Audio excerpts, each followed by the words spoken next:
Miranda, this school's been committed to improving kids' learning for a long time and has started a great initiative called the Delaney Connect. What is it and what's it doing? Delaney Connective has given us an opportunity to re-look at pedagogy and learning by changing the curriculum, by changing teaching styles and really focusing on what we call the 4 C's. Collaboration, communication, critical thinking and creativity.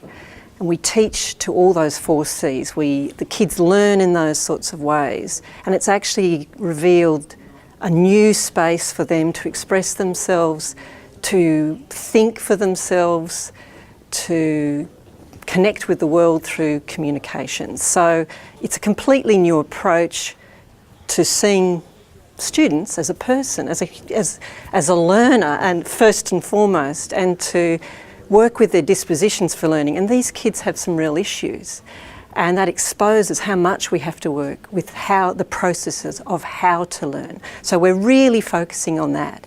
And we've done things like change the space, big open space with the whole of Year 7 together, with teaming of teachers, working with technology as an enabler in the learning, rethinking, making the curriculum applicable to them in real world concerns. This initiative involves kids in Year 7 at the moment. What have you noticed about their learning?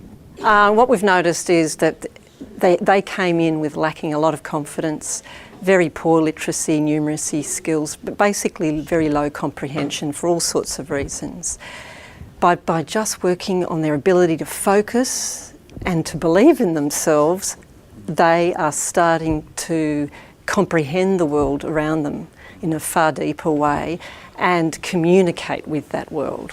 Is it fair to say they're taking a greater responsibility for their own learning? Absolutely, and I suppose if there's one little kernel that takes it right back to what we're on about, is that they own their own learning. Teachers don't own it for them. They're not transmitting to students what they need to learn. It's learners having an environment. It's the constructivist idea of education where they grow themselves. And so it's self-directed, but they need skills to do that. Yeah.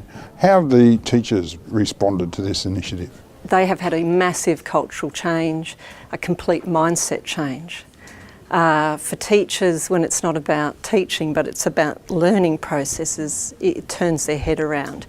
And it's a cultural change. And we have a thing called the wheel, which is based on the interpersonal, the intrapersonal, and cognition. And we value all those things rather than just cognition. So the wheel is about this learning disposition for kids to learn. It's the total person and how we relate to each other and the way we think. But the wheel's not just about the learners, it's about the teachers as well.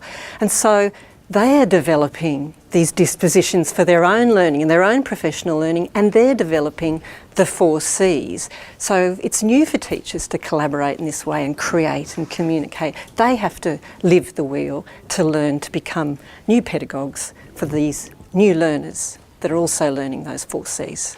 You only have to walk into these spaces to find that something really exciting is going on.